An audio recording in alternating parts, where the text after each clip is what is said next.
Good evening. It's my great pleasure to welcome you to Birkbeck this evening. I'm David Feldman. I'm the director of the Birkbeck Institute for the Study of Antisemitism. Our speaker this evening is Maurice Samuels, who is the Betty, Jane, and Liam Professor of French at Yale. He's chair of the French department there, and he directs the Yale program for the study of anti-Semitism. And I think it was because in that capacity that I met Maury in 2011, and we have been exchanging ideas, thoughts, and sighs about anti-Semitism in the intervening years. Maury is the author of the sole author of 5 books, including Inventing the Israelite, Jewish Fiction in 19th Century France, which was published in 2010, The Right to Difference, French Universalism and the Jews, and most recently, Alfred Dreyfus, The Man at the Center of the Affair, published last year in 2024. Over a long period of time, Maury has, and through these books and co-edited works and essays, Maury has consistently illumined the fascinating relationship between France and the Jews in modern times. And so it's with great pleasure and great anticipation that I invite him to speak this evening on the Dreyfus Affair, anti-Semitism, and the transformation of Jewish identity. Maury.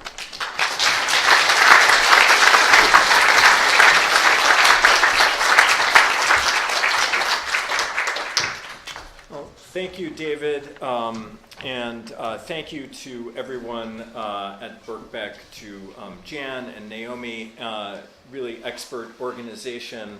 I'm really grateful, and thank you to all of you for coming.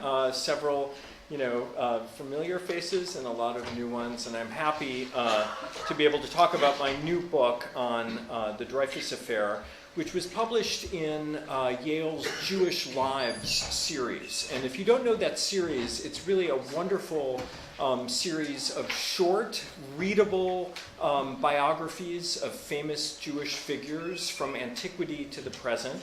And I was, really fortunate to be asked to do the Dreyfus volume.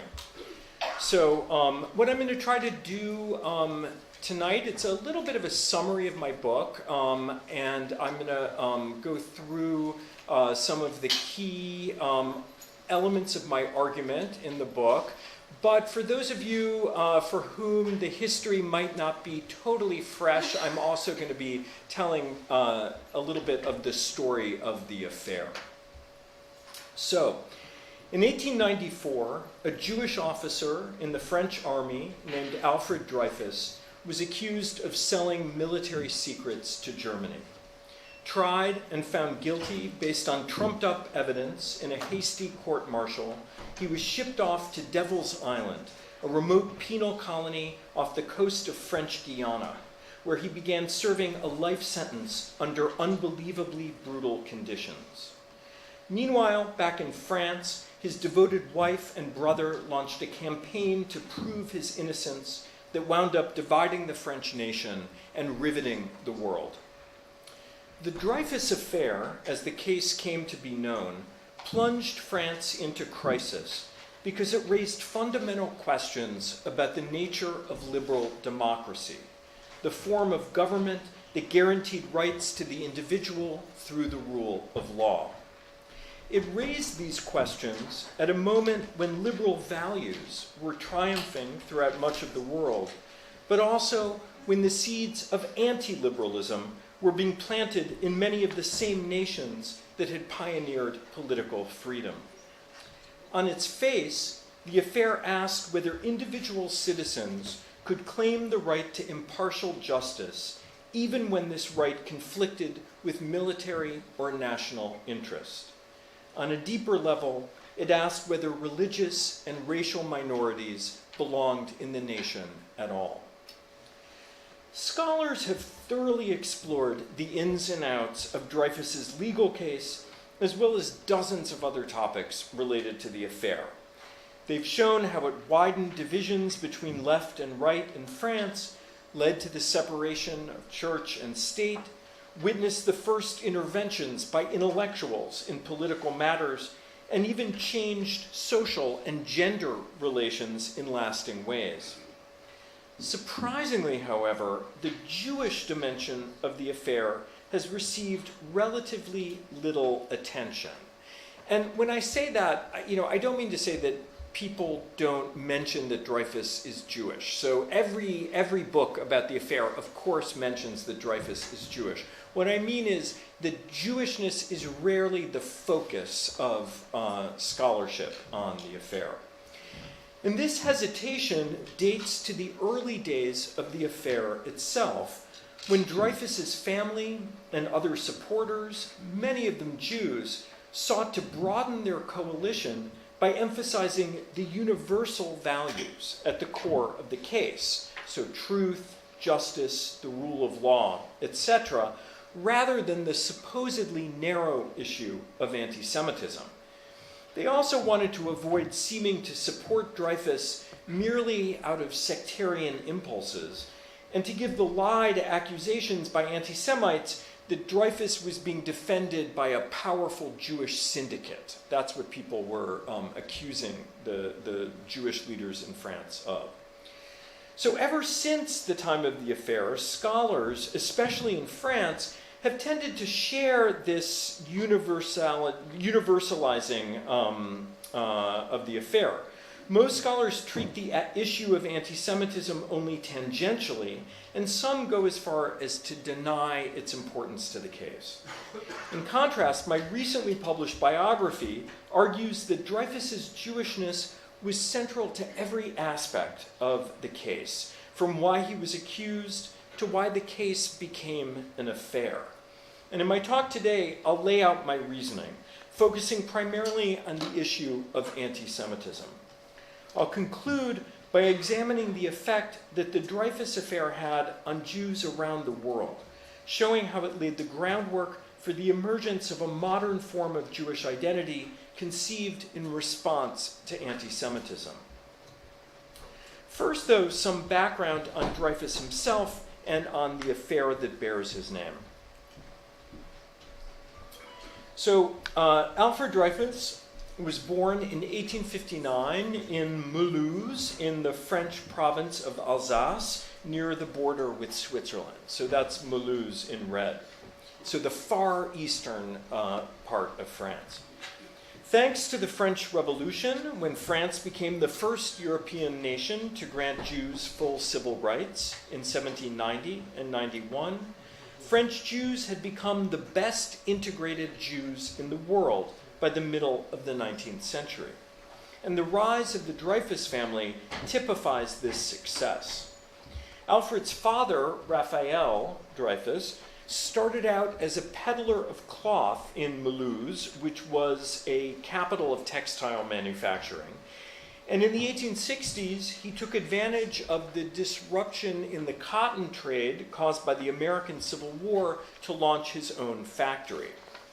Within a few years, he had become a wealthy industrialist. Alfred and his 6 siblings were raised in a mansion with servants in the center of town. Whereas many residents of Alsace spoke German and most Jews spoke Yiddish, the Protestant elite of Mulhouse was mainly Francophone. And Raphael decided to raise his 2 youngest children, so Alfred and his next oldest brother, Mathieu, in French. They attended French schools and became ardent French patriots. And in the book, I talk a little bit about this photograph of Raphael, which I think shows us something about the way he wanted to present himself. So if you'll notice, he has his head uncovered here. He was nominally Orthodox. The family was nominally Orthodox, but clearly he's signaling a certain degree of, break with Jewish tradition. Also, he's carrying his top hat in his lap, and that's a sign of his bourgeois or upper middle class identity. Alfred's happy childhood came to an end with the Franco-Prussian War of 1870, when Prussian troops occupied Mulhouse. France would be forced to cede the eastern provinces of Alsace and Lorraine to a newly unified Germany, nourishing a militaristic cult of revenge in France that lasted until World War I, when France finally regained its lost provinces. Like many Alsatian Jews, the Dreyfuses opted for French citizenship in 1870, and that's partly because the Jews of Alsace felt very loyal to France for having emancipated them. So that was a choice made by most of the Jews in Alsace, although Alfred's oldest brother, Jacques, elected to become German in order to hold on to the family's textile mills. Alfred and his brother Mathieu were sent to boarding school in Paris, and Alfred eventually decided to pursue a career in the French military. Now, this was not an unusual choice for a young Alsatian Jew. Unlike in Germany, where there were no Jewish officers until World War I, or for that matter, the United States, where there were few Jewish officers before World War II, the French army, in its attempt to modernize after its stinging loss in the Franco-Prussian War, became largely meritocratic and open to Jews. By the end of the 19th century, France had roughly 300 Jewish officers. Dreyfus won admission to the École Polytechnique, which was, as it is still today, at the very pinnacle of the French university system and a training ground for military officers. Although Jews represented only 0.2% of the French population, so 80,000 out of 40 million French people, they made up 3 to 4% of the École Polytechnique in those years when Dreyfus attended. So like the late 1870s. Upon graduation in 1880, Dreyfus joined the army and began his rise through the ranks, eventually securing a coveted position on the army's general staff, which was called the Holy of Holies. In 1890, the up-and-coming officer married Lucie Adamar from an even more integrated French-Jewish family, and that's Lucie. In the book, I use the term integrated rather than assimilated to refer to the way that the Dreyfus and Adamar families adapted themselves to French culture. And this represents a departure from the way a previous generation of scholars, including most notably Hannah Arendt, referred to 19th century French Jews. In The Origins of Totalitarianism, Arendt accuses French Jews, including Dreyfus specifically, of leaving behind their Jewish affiliation and their sense of solidarity with other Jews in the rush to become French. But this was not actually the case. Dreyfus himself was not a religious person. He was a kind of rationalist and a scientist. But Lucie was, and the family was moderately observant. Nominally Orthodox, like all French Jews, the Reform movement never officially took hold in France. They attended synagogue on major holidays and on the anniversary of the death of family members. The Jewish Museum in Paris contains numerous religious artifacts that were preserved by the Dreyfus family, including Lucie's Hebrew prayer book. Here it is. It's actually a beautifully bound volume, and on the kind of front title page, or first, first page in the book, she's recorded the yard sites of family members there. Alfred and Lucy were married in the main synagogue in Paris by Zadok Khan, France's chief rabbi, who was a friend of the family. All of Alfred's siblings married Jews, as did both of their children. So by no means did he abandon what we would call today his Jewish identity, even as he became a French military officer. It's important to note, though, that the very specific form of Jewish identity that took shape over the course of the 19th century in France, so-called Franco-Judaism, did not view the process of becoming French as a zero-sum game for Jews. Indeed, for the generations of Jews who integrated into French culture in the 19th century, Frenchness and Jewishness went hand in hand. And this was because the France that Dreyfus and others like him loved and yearned to be part of was the France of the Revolution, the France that had declared its fidelity to universalist values by granting the Jews and other minorities full civil rights.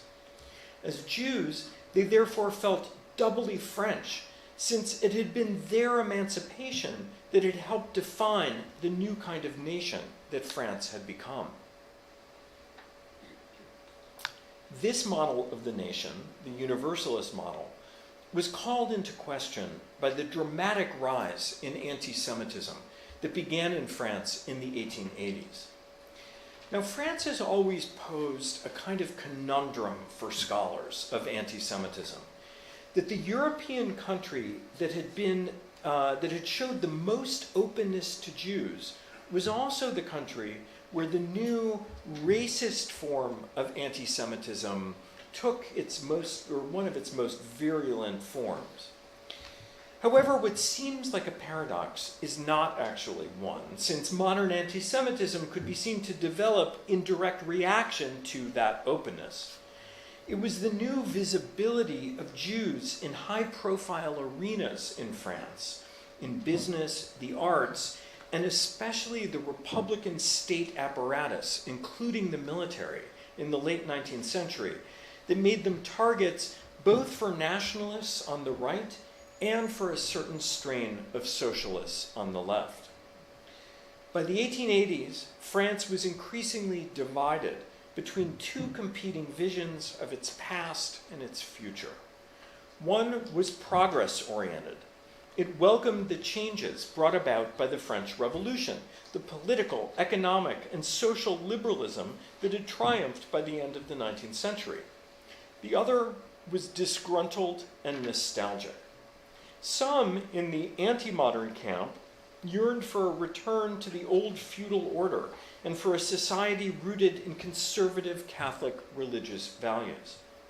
This reactionary faction found adherents principally among the segments of society that had been left behind by modern capitalism: impoverished aristocrats, fundamentalist Catholics, insecure shopkeepers, and some segments of the rural peasantry.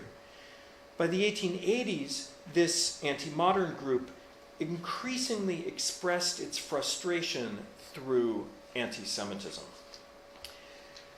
One of the first people to sense really the potential of anti-Semitism to galvanize the disaffected segments of French society was the journalist Édouard Drumont.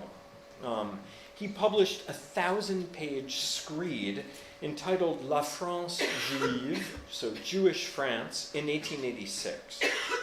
Drumont's book blamed Jews for all the ills of the modern world, and it became a runaway bestseller. Hitler would later take it as a model. Capitalizing on his success, Drumont launched a daily anti-Semitic newspaper in 1892, there it is, which devoted itself to denouncing the role of Jews in all arenas of French national life. Aided by illustrations, horrific illustrations like this one, it devoted itself to denouncing, it perfected the kind of racialized caricature of the greedy, rapacious Jew that would become a staple in later Nazi propaganda, as in this image where a grotesque Jewish figure is shown clutching a globe. The caption reads, "Their homeland," the implication being the Jews were too cosmopolitan to ever really be French. One of Drumont's favorite targets was the presence of Jews in the French military, which his newspaper denounced in a scathing series of articles in 1892 that basically accused all Jews of being potential traitors to France. It therefore came as no surprise that when late in 1894, the French military discovered there was actually a traitor in its midst, suspicion fell on Dreyfus, a Jew. Was anti-Semitism the only reason that Dreyfus was suspected? Not exactly, but as I argue, it was in fact the critical reason. Dreyfus had experienced relatively little anti-Semitism during his training period in the French military. There was one incident, which I discuss in the book, where when he was in officer training school, when one of his teachers, who had declared openly that he didn't like Jews, gave Dreyfus a nearly perfect score for technical accomplishment and a 0 for the subjective character assessment, the so-called Côte d'Amour. The only other Jewish student in the class received a similar low mark from that teacher. Dreyfus lodged a formal complaint with the head of the school and was told that since it wouldn't affect his overall standing, which entitled him to a coveted spot as an intern on the Army's general staff, he should let the matter drop, and he did. However, if anti-Semitism was not a major force in the Army as a whole, it did make itself felt on the general staff, the Holy of Holies, where Dreyfus at the time was the only Jew and where he was disliked by many of his superiors. At his trial, they would cite various reasons for their antipathy. His reserved manner inspired distrust, and his large fortune inspired envy. So Dreyfus had a private income from his family's textile business of about 40,000 francs a year, a time when the salary for an officer was 2,000 francs a year. So you can imagine that some of his colleagues were jealous. But anti-Semitism was clearly at work in that antipathy. In the 1880s and 90s, the Army's top leadership was divided between an old guard that remained attached to aristocratic traditions and an up-and-coming group of modernizers who sought a technocratic overhaul of the Army's leadership and operations. Although not all the modernizers were Jews, all the Jews, including Dreyfus, were modernizers. So whether Dreyfus was hated by his superiors on the general staff because he was Jewish or because he was a modernizer, it seems clear that without powerful protectors, family connections, or the kind of personal qualities valued by the traditionalists, Dreyfus probably would have been denied a permanent position on the general staff despite his technical brilliance, even had he never been charged with treason. So some of his superiors were clearly determined to block his path. And that's the argument of the French Dreyfus scholar Vincent Duclerc. But does this mean that Dreyfus was accused of treason because he was Jewish? That's one of the central questions of the affair, and it's given rise to a lot of debate among historians. Of course, we can't ever know the real motivations of Dreyfus's accusers with certainty, but the events leading up to his arrest suggest that Dreyfus's Jewishness clearly played a major role in the case. These events began with the discovery of a document known as the Bordereau in late September 1894, which was intercepted by French counterintelligence and indicated that someone in the French military was selling secrets to Germany. So basically, it was a letter by a French officer offering to sell these secrets that was addressed to the German military attaché. Now, the information offered in the bordereau was not terribly important, and the discovery might not have turned into an affair had General Auguste Mercier, there he is, not taken an interest in the case.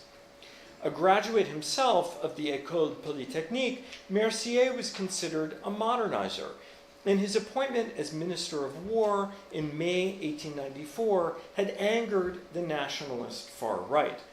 Drumont repeatedly attacked Mercier in his anti-Semitic newspaper for being allied with Jews. So Mercier believed that by catching the spy, he could prove his worthiness to the nationalist right, and he therefore put pressure on his underlings to unmask the bordereau's author as quickly as possible. Soon, the French counterintelligence office developed a theory, later shown to be erroneous, that the spy had to be an intern on the general staff because only someone who moved between divisions, as those interns did, would have had access to the disparate types of information contained in the bordereau. Furthermore, they reasoned, also erroneously, that given the nature of the information on munitions, the spy was probably an artillery officer. So they looked at the list of artillery officers among the interns on the general staff, and one name stood out: Dreyfus, the only Jewish name on the list. On October 6, 1894, two of the top generals compared the handwriting of the bordereau to that of Dreyfus and believed it matched. And similarities did in fact exist, although this was a time when people were still taught penmanship in school, so everyone's handwriting looked something alike at the time. And there were also clearly major differences in the handwriting. The expert graphologists who testified at Dreyfus's trial were actually divided in their conclusions. One of them, the eccentric Alphonse Bertillon, who became well known for his use of photography to identify and classify criminals, advanced the theory that Dreyfus had attempted to disguise his own handwriting in the bordereau. This became known as the self-forgery hypothesis. And it seems clear to me that the counter-espionage officers, the fact that they were willing to believe such a crazy, ridiculous theory of self-forgery suggests that they were swayed by anti-Semitism rather than just the facts of the case. It also seems clear to me that while the military brass did not consider Dreyfus guilty only because he was Jewish, the fact that he was Jewish led them to accept his guilt more easily. In other words, because Dreyfus was a Jew, the officers investigating the case were not surprised that he would have committed treason once they realized that he was an artillery officer on the general staff and saw that superficial similarity between his handwriting and that of the bordereau. Indeed, as soon as the colonel in charge of counter-espionage, a known anti-Semite, was informed that Dreyfus was the suspect, he declared, "I should have known." In other words, because he was a Jew, of course he would have committed treason. Was anti-Semitism also at play at Dreyfus's brief court-martial in December 1894, where the military judges were shown a secret file with supposedly damning evidence that was kept hidden from Dreyfus's lawyers in clear violation of the law? Once again, the court seems to have been very willing to violate legal procedure and to believe the hypothesis of Dreyfus's guilt based on very flimsy evidence. Dreyfus, and basically the evidence amounted to not only the superficial handwriting of the bordereau, similarity of Dreyfus's handwriting to that document, but also another document in which sent by the German military attaché to his Italian counterpart, who was also his lover. And in it, he referred to that scoundrel D, so in French, ce canaille de D, who was a known traitor between the two of them. What's interesting is that the French counter-espionage office knew very well that the D referred to someone else whose name began with a D, not to Dreyfus. But they included it anyway in the secret dossier that they submitted to the judges at the time. So, another clear violation of even of military justice. Dreyfus was unsurprisingly found guilty by the court-martial after a mere 3 days of trial and subjected to a humiliating public degradation ceremony in the courtyard of the École Militaire. So if you know Paris, this is just right in the shadow of the Eiffel Tower. Dreyfus was brought in. They had all the different regiments of the French army lining the courtyard, and he was paraded around the courtyard and then brought into the center where an officer ripped off his insignia and broke his sword over his knee, while a crowd of 10,000 onlookers screamed, "Death to the traitor, death to Judas." It's hard to imagine, I think, how painful this ceremony must have been for someone like Dreyfus, who only ever longed to serve the French nation and who had now been guilty of betraying it. And in the book, I really try to think about what must have been going through his head as he was paraded around that courtyard and how he managed to retain his composure. He just kept shouting, I am innocent, long live France." This is a mugshot taken right after the ceremony. I find this to be a very poignant photo. Just his attempt to just conceal his emotions, I think, for the guards and the people who were photographing him. Dreyfus's sister protested in a letter to the government right after the ceremony that her brother's only crime was having been born a Jew. Dreyfus himself supposedly made a comment to that effect to the prison warden after his arrest. And that's one of the only times that Dreyfus supposedly referred to anti-Semitism. In all of his writings, he's extremely discreet about anti-Semitism. I think for the same reasons that his supporters didn't want to call attention to it either. But the commandant of the prison later gave an interview where he supposedly made that claim that the only, it was having been born a Jew that led to his arrest. However, so the goal, I think, as I said before, of the early sympathizers, their reason for not calling attention to anti-Semitism was, as I said, to get as many people as possible to believe in his innocence. And they thought that emphasizing universal values like truth and justice was the best way to do it. Then, as now, there was the feeling that anti-Semitism was only an issue that applied to Jews. When the novelist Émile Zola published his incendiary article, do people know the title of his article? J'accuse, very good. Okay, there it is, with the banner headline, J'accuse.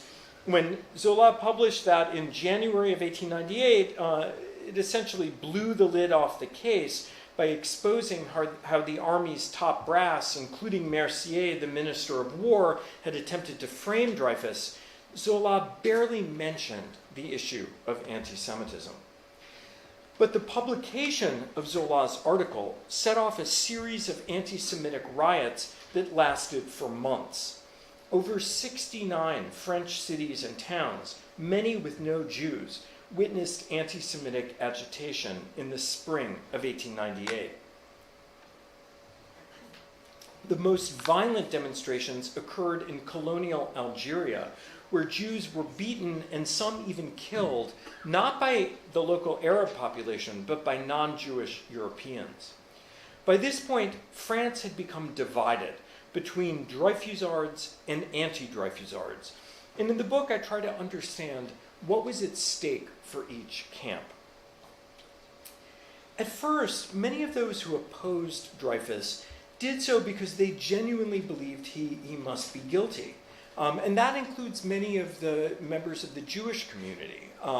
Léon Blum, who would become France's first Jewish prime minister in the 1930s, recalled he was very involved in the case, and he remembered at the beginning that the Jews they couldn't imagine that the army would accuse someone based on false evidence, and they just basically thought, okay, I guess he must be guilty, we'll just put our heads down and try to get on with it.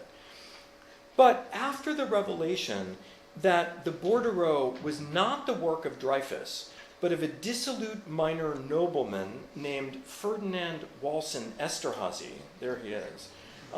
And Esterhazy, I think, he just looks like a criminal. I think he has almost like a cartoon villain's mustache, I think, and those beady eyes. And I should say, just as a digression, that Dreyfus was the least likely person to commit treason. So he was not only had a private fortune, so he had nothing to gain by the small amount of money that he would have made by selling these military secrets, but also he was this nice family man. He never someone like that wouldn't jeopardize everything he had built. Whereas Esterhazy, I say in the book, he practically had traitor written across his forehead.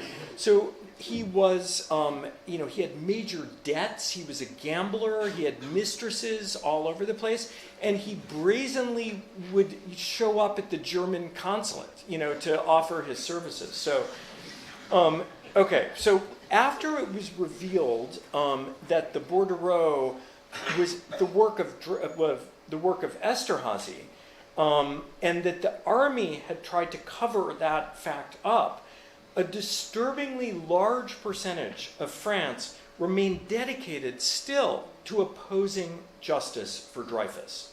So why? That's one of the questions. Some clearly felt that the honor of the army was more important than justice for the individual. Others merely hated Jews and thought they deserved to be punished regardless of whether Dreyfus himself, this particular Jew, was actually guilty. And they were fed, it should be said, by increasingly disturbing anti-Semitic propaganda, including a series of posters known as the Museum of Horrors, which caricatured leading Dreyfusards and other Jews at the time. In some, the Jews were depicted with very realistic faces and the bodies of grotesque animals. This is Dreyfus with the body of a serpent. But there are, other leading Dreyfusards, one is like an ape, one is a pig. Their dehumanization of the Jewish enemy rivals anything that was seen during the Nazi period. The next major break in the case, after the revelation that Esterhazy was probably the real culprit, the next major break came when it was revealed that much of the evidence against Dreyfus had been forged. And the forger, this guy, Commandant Hubert Joseph Henri, slit his own throat.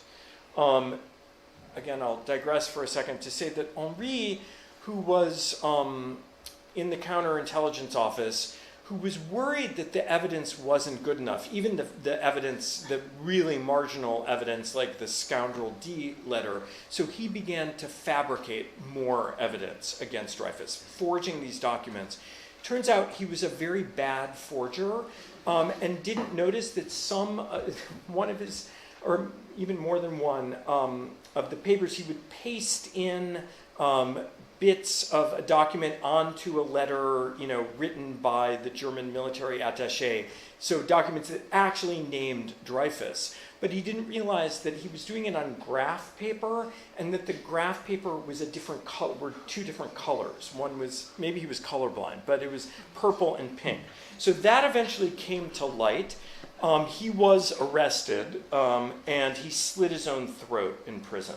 So that was what the Dreyfus Art Camp needed to petition to reopen the case. Drummond, meanwhile, the anti-Semitic editor, took up a collection for the forger Henri's widows in the pages of his newspaper. Thousands of people contributed to that fund, often attaching violently anti-Semitic messages to their donations. And scholars of anti-Semitism, it's horrifying, but a very precious document, because you can see who exactly was anti-Semitic at the time. People felt no compunction to signing their name to this. In fact, they were proud to do so. Sometimes, contributing as little as a franc or, a few centimes, and often they would attach violently anti-Semitic messages. So in the book, I look at some of them. Some people say, here's, a franc to rid France of the vermin. Here's 50 centimes to rent a deportation car. It seems clear to me that even, that some of the imagination of the later, of the Holocaust, I think, emerges in this, what they call the Henri Monument. But while half of France went down a very dark path during the affair, the good news is that the other half of France came to the defense of the Jewish officer. The modern use of the term intellectual to describe cultural figures who take a stand on political issues dates to this moment, as thousands of writers, teachers, and artists spoke out in favor of Dreyfus. The Dreyfus Arts formed the Human Rights League and other organizations to defend democratic values, which they understood were under threat by anti-Semitism. Meanwhile, on Devil's Island, Dreyfus had no idea of the campaign being waged on his behalf. Almost completely cut off from the outside world, except for a slow trickle of letters that arrived heavily censored by the authorities, the prisoner engaged in a daily struggle for survival. Watched day and night by guards who didn't speak a word to him, he felt profoundly alone, abandoned.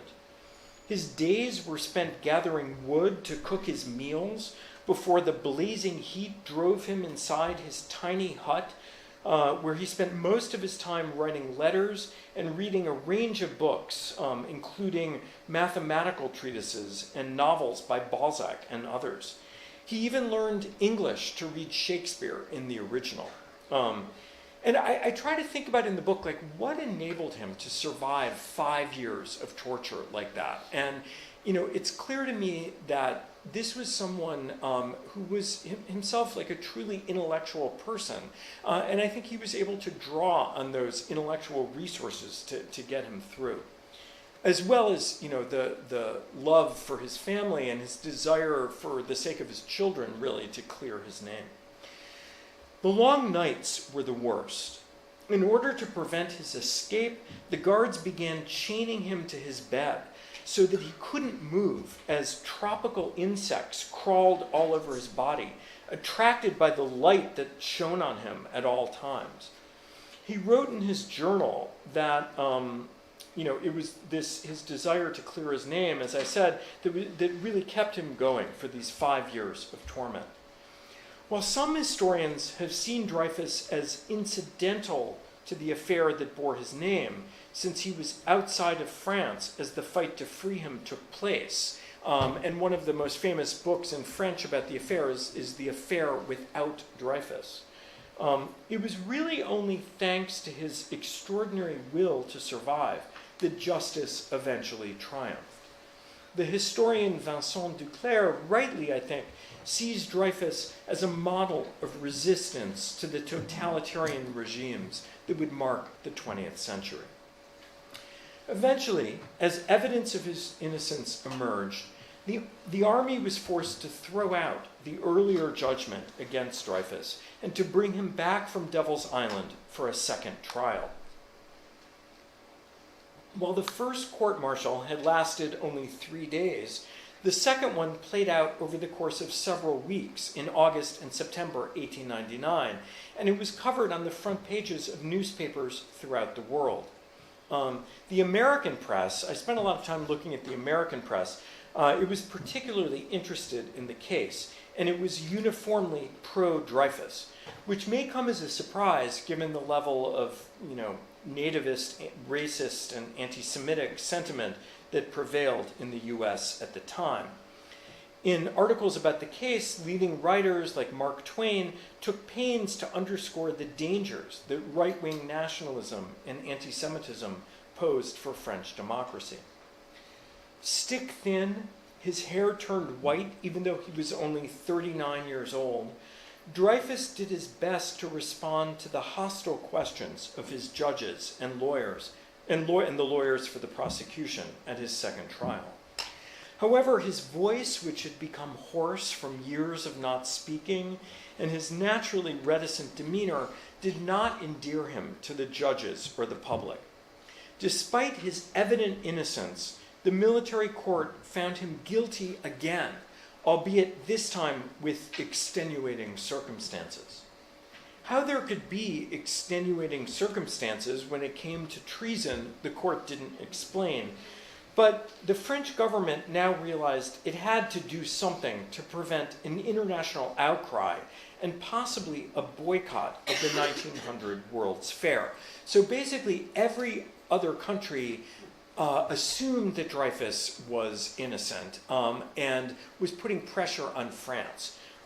Even Tsarist Russia was shocked at the anti-Semitism in France at the time, and including, and I would say especially Germany. Of course, the German government knew that Dreyfus was innocent, right? Because they knew who had actually offered to sell the secret. So all these other countries were threatening to boycott the 1900 World's Fair, and the French had made a major investment in that. So the president of the French Republic decided to offer Dreyfus a pardon.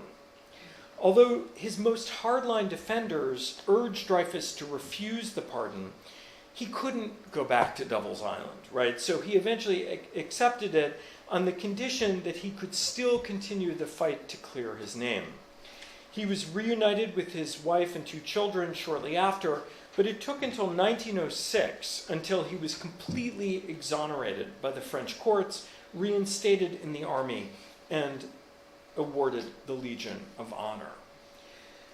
Dreyfus lived most of the rest of his life quietly, although his name remained a battle line in the ongoing war between right-wing nationalists and liberal universalists, a war that in many ways has never ended in France. Dreyfus came out of retirement to fight in World War I. His son also fought in almost every major battle, and his nephew was killed. Dreyfus died in 1935, shortly after Hitler came to power. The Dreyfus family, though, was not spared the horror of the Holocaust. Lucy Dreyfus, now an old woman, was forced to hide in a convent under an assumed name, and Dreyfus's favorite granddaughter, Madeleine, a resistance fighter, was murdered in Auschwitz. Here's a picture that I took of the grave of the Dreyfus family in the Jewish section of Montparnasse Cemetery. The names are in order of death. So Alfred Dreyfus is at the top. Madeleine is right underneath, with the quote underneath her, "Deported by the Germans, disappeared at Auschwitz at the age of 25. Moving now to the conclusion of this talk, I want to discuss the intense interest that Jews around the world took in the case, which is the subject of chapter 6 of my book. And I should say that this is probably where I did the most original research in the book. There had been kind of isolated chapters on like the Dreyfus Affair in this or that national context, but there really is not much comparative work. So Of course, non-Jews were passionately interested in the case as well. But for Jews, the affair became an obsession. From London to Sydney, from St. Petersburg to Cincinnati, Jewish readers devoured dispatches from Devil's Island, interviews with Dreyfus's wife, and accounts of his legal maneuvers in Jewish newspapers that often seemed to report on little else. So I read the main newspapers in English and French and had a team of research assistants help me with the Hebrew, Yiddish, and German papers. What I discovered was that the affair served as a turning point or catalyst for the three main Jewish political ideologies at the time. So Zionism, which of course was calling for Jews to form their own nation in Palestine, what we might call integrationism, which believed that Jews should be loyal citizens of the country to the countries of their birth, and socialism, which called for the solidarity of the working class beyond national, religious, or ethnic borders. These ideologies were in fierce conflict at the end of the 19th century, during the years the Dreyfus Affair played out. It's striking that proponents of the three major Jewish political ideologies all found in the Dreyfus Affair confirmation of their vision of the Jewish future, despite the fact that their ideologies were in many ways diametrically opposed. And this was because of the complexity of the affair and its many different phases. The integrationists could fixate on Dreyfus's exoneration as the ultimate validation for their worldview, conveniently forgetting the anti-Semitic riots that had preceded it. The Zionists, for their part, could do the reverse, focusing on the outpouring of anti-Semitism, which seemed to prove that Jews could never be safe without a country of their own. And of course, if you look at the transcripts of the first Zionist congresses, it's full of references to the Dreyfus Affair. This was proof, here it was, that if this could happen, and Theodor Herzl, the founder of modern Zionism, says this explicitly, if this could happen even in enlightened France, Jews weren't safe anywhere. And the socialists could see in the affair the need for a specifically Jewish form of working class solidarity. The affair served to clarify, but also to harden their ideological positions and to draw battle lines before the Holocaust and the creation of the State of Israel rendered prior answers to the so-called Jewish question obsolete.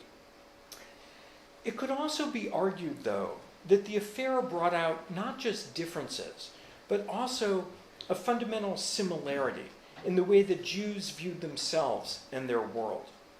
I show in the book that the Dreyfus Affair was one of the defining moments when a new, modern form of Jewish identity emerged.